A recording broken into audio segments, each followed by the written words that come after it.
Sunday का दिन था। मैं बाथरूम में कपड़े धो रहा था।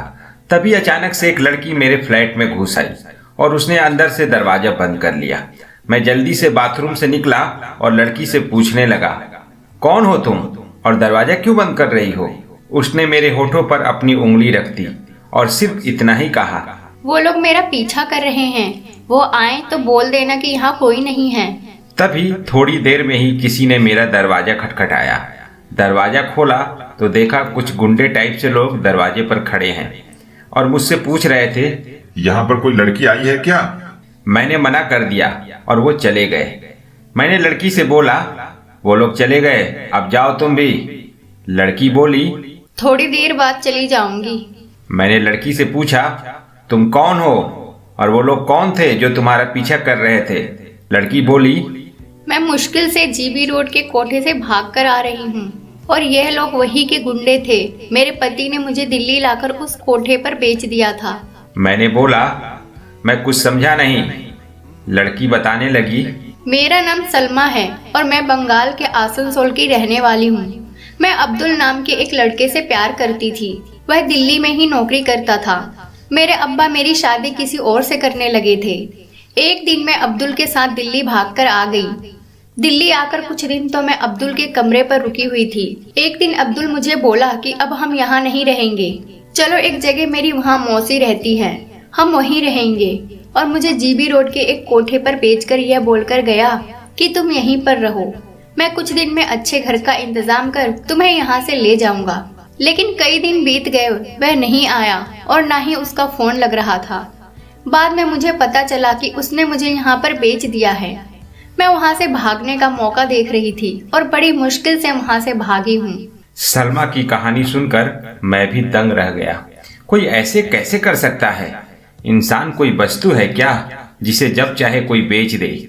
इस दुनिया में प्यार को भी लोगों ने मजाक बना दिया है। अगर लोग ऐसे करते रहे तो लोगों का प्यार से विश्वास उठ जाएगा, यह एक मजाक बनकर रह जाएगा। मैंने सलमा से कहा, चलो पुलिस में FIR कर देते हैं। सलमा बोली, नहीं, मुझे अपने गांव जाना है। मैं जिस फ्लैट में रहता था मेरे ऊपर ही राकेश भी रहता था, जो मेरे साथ ही मेरे कंपनी में काम करता था। संडे के दिन अक्सर हम लंच बाद शतरंज खेला करते थे। लंच बाद वह आकर हमारा दरवाजा खटखटाया। मैंने दरवाजा खोला। मैंने दरवाजे पर ही बोला, राकेश आज शतरंज खेलने का मन नहीं है, मैं थका हूँ, किसी और दिन खेलते हैं। मैं सोच रहा था कि राकेश अंदर ना आ पाए, नहीं तो 10 सवाल पूछेगा कि सलमा कौन है, फिर मैं क्या बताऊंगा। राकेश बोला, ठीक है नहीं खेलेंगे, तुम हटो तो सही, मुझे अंदर जाने दे। राकेश जबरदस्ती मेरे फ्लैट के अंदर आ गया। अंदर आते ही सलमा को देखकर राकेश ने पूछा, मनीष यह लड़की कौन है? मेरे मुंह से निकल गया, तुम्हारी भाभी है, आज ही गांव से आई है। भाभी? तुम्हारी शादी कब हो गई? तुमने तो कभी बताया नहीं कि तुम शादीशुदा हो। मैंने बोला, अरे यार वह बताने का मौका ही नहीं मिला, आज ही सुबह आई है। मेरे गांव के चाचा का लड़का दिल्ली आ रहा था तो मेरे मम्मी पापा ने उसी के साथ इसको भेज दिया। रोशनी नमस्ते करो, यह मेरा दोस्त राकेश है। थोड़ी देर के बाद राकेश चला गया। सलमा बोली, मनीष जी प्लीज मुझे कोई ट्रेन पकड़ा दीजिए और हो सके तो कुछ पैसे दे दीजिए, मैं गांव जाकर आपके पैसे आपके अकाउंट में भेज दूंगी। मैंने सलमा से पूछा, तुम्हारे पास एक भी रुपए नहीं है? उसने बोला, नहीं। मैंने बोला, महीने के आखिरी दिन चल रहे हैं, मेरे पास भी अभी पैसे नहीं हैं। अगर तुम्हें कोई ऐतराज नहीं है 1-2 दिन के लिए रुक जाओ, जैसे ही मेरी तनख्वाह मिलेगी मैं तुम्हें ट्रेन में रिजर्वेशन भी कर दूंगा और तुम्हारे गांव भेज दूंगा। शाम होते ही मैं खाना बनाने के लिए किचन में गया। सलमा बोली, रहने दो आप, आज खाना मैं बना देती हूँ। वाकई सलमा बहुत ही स्वादिष्ट खाना बनाती थी। ऐसा लग रहा था कितने दिनों बाद माँ के हाथों का बना हुआ खाना खा रहा हूँ। खाना खाने के बाद मैंने सलमा से कहा, तुम बेड पर सो जाओ, मैं सोफे पर सो जाता हूँ। सुबह होते ही मैं ऑफिस के लिए निकलने लगा और मैंने सलमा से कहा कि मैं बाहर से दरवाजा बंद कर देता हूँ, तुम इसी में रहना, अगर कोई दिक्कत हो तो तुम मुझे फोन कर लेना। मैंने उसे अपना एक फोन देकर चला गया। मैं सलमा को बाहर से इसलिए भी दरवाजा बंद करके गया क्योंकि अभी मैं उसको बहुत जानता नहीं था। यह दिल्ली शहर है, यहाँ फूक फूक कर कदम रखना होता है। रात में भी सलमा जब कमरे में सोई हुई थी तो मैं बाहर से दरवाजा बंद कर दिया था, क्योंकि पता नहीं उसकी कहानी सच्ची है या झूठी। मेरे ऑफिस पहुंचने से पहले ही राकेश ऑफिस पहुंचकर सारे लोगों को बता दिया था कि मैं शादीशुदा हूं और कल ही मेरी बीवी आई है। ऑफिस के सारे लोग मुझसे पार्टी मांगने लगे। यार, तुम तो छुपा रुस्तम निकले, आज तक किसी से बताया ही नहीं कि तुम शादीशुदा हो। मैं क्या बताता, सबने बोल दिया कि आज लंच पार्टी तुम ही दोगे। मेरी तो हालत खराब थी। थोड़ी देर में रितु आने वाली थी, जिसे मैं बेहद प्यार करता हूँ। उसे जब पता चलेगा कि मैं शादीशुदा हूँ, वह तो मेरा जान ही ले लेगी। मुझे नहीं पता था कि एक झूठ इतना बड़ा बवाल बन जाएगा। रितु जैसे ही ऑफिस आई, उसे भी यह बात पता चल गया कि मैं आज लंच पार्टी देने वाला हूँ। गांव से मेरी पत्नी आई है। उस खुशी में रितु ने मेरा कॉलर पकड़ा और ऑफिस के बालकनी में खींच कर ले गई और बोली, मनीष, मैं ये क्या सुन रही हूँ?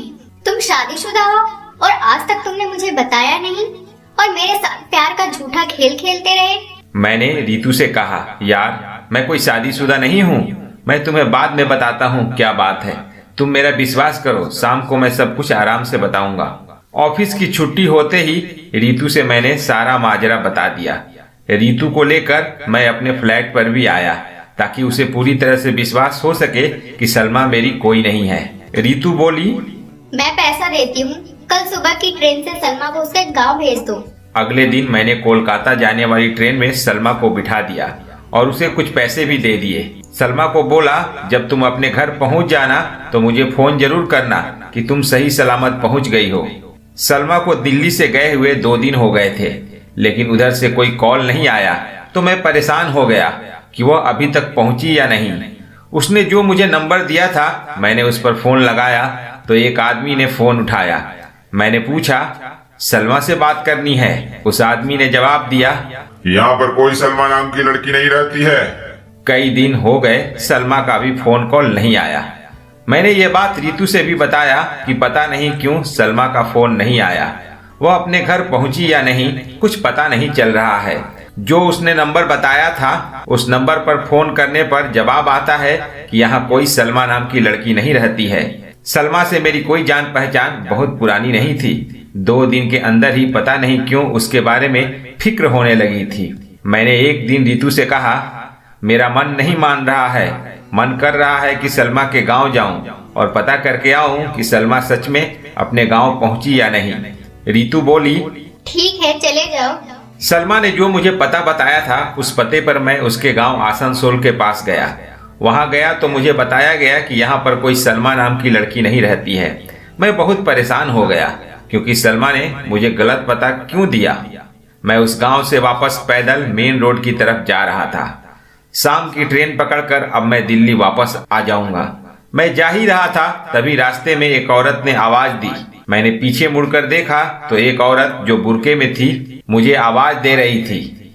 मैंने पूछा, आंटी, क्या आप मुझे बुला रही हो? उस औरत ने कहा, हाँ बेटा, तुम कौन हो? मैंने भी उस औरत से पूछा कि आप कौन हो? उस औरत ने बताया कि मैं उस अभागिन सलमा की माँ हूँ। उसके बाप ने सबको मना किया है बताने के लिए। सलमा यहाँ आई थी, लेकिन सलमा के बाप ने उसे घर से भगा दिया। मुझे पता चला है कि आसनसोल में ही एक एनजीओ है जहाँ पर बेसहारा महिलाएं रहती हैं। वहाँ से मैं सीधे आसनसोल पहुँच गया और उस एनजीओ का पता करके वहाँ पहुँच गया। पता लगाया तो मुझे पता चला कि सलमा यहाँ पर रहती है। सलमा मुझे देखकर रोने लगी और वो मेरे गले लग गई। मैंने सलमा से पूछा, तुमने मुझे फोन क्यों नहीं किया? सलमा बोली, मनीष जी, मैं आपकी परेशानी नहीं बढ़ाना चाहती थी। मैंने तो अपनी जिंदगी बर्बाद कर ही दी थी। सलमा ने मुझे बताया कि वह अपने घर वापस आई थी, लेकिन उसके अब्बा ने घर में रखने से मना कर दिया था। वह क्या करती, कहाँ जाती? तब किसी ने बताया कि आसनसोल में एक एनजीओ है जो हमारी तरह की महिलाओं को शरण देता है। मैंने तो अपनी जिंदगी बर्बाद कर ही ली है, अब जैसे तैसे गुजारा कर ही लूंगी। आप मनीष जी वापस लौट जाओ और मेरी चिंता छोड़ो। उसी शाम को ही ट्रेन से मैं दिल्ली आ गया। यहाँ आकर मैंने रितु से सलमा के बारे में बताया कि उसके साथ ऐसा ऐसा हुआ था, इसीलिए वह हमें कॉल नहीं कर रही थी। उस दिन के बाद से मेरा ध्यान हमेशा सलमा की तरफ ही होता था। अगर लड़की नासमझी में एक गलती कर दे तो क्या उसके घर वाले उसे स्वीकार नहीं करेंगे? उसकी जिंदगी यहीं पर खत्म हो जाएगी। मैं जब भी रितु से मिलता सलमा के बारे में ही बात करता रहता था। रितु ने एक दिन मुझसे कहा, मनीष, मैं तुमसे एक बात कहूँ, अगर मानोगे तो कहो। मैंने कहा, क्या? वो बोली, तुम सलमा से शादी कर लो। मैंने रितु से कहा, क्या बात करती हो? मैं तुमसे प्यार करता हूँ और शादी भी तुमसे करूँगा। रितु ने कहा, मनीष, मुझे तो और भी मनीष मिल जाएंगे, लेकिन सलमा को कोई और मनीष नहीं मिलेगा। उसकी जिंदगी तबाह हो जाएगी, बर्बाद हो जाएगी। और फिर तुम भी तो सलमा के बारे में कितना सोचते हो। हम हमेशा दोस्त बने रहेंगे। मेरी बात मान लो, सलमा की जिंदगी आबाद कर दो। अगले सप्ताह ही रितु और मैं आसनसोल पहुंच गए थे और मैं सलमा से जाकर उससे शादी की बात की। सलमा ने इनकार कर दिया और बोली, नहीं मनीष जी, मैं आपकी जिंदगी नहीं बर्बाद कर सकती। रितु ने सलमा का हाथ पकड़कर मेरे हाथ में दे दिया और हम दोनों ने एक सादे रीति रिवाज से उसी एनजीओ के अंदर शादी कर ली। आज सलमा मेरी पत्नी है और उसके साथ मैं बहुत खुश हूँ। रितु की भी शादी हो चुकी है। हम दोनों के रिश्ते आज भी दोस्ती के बने हुए हैं।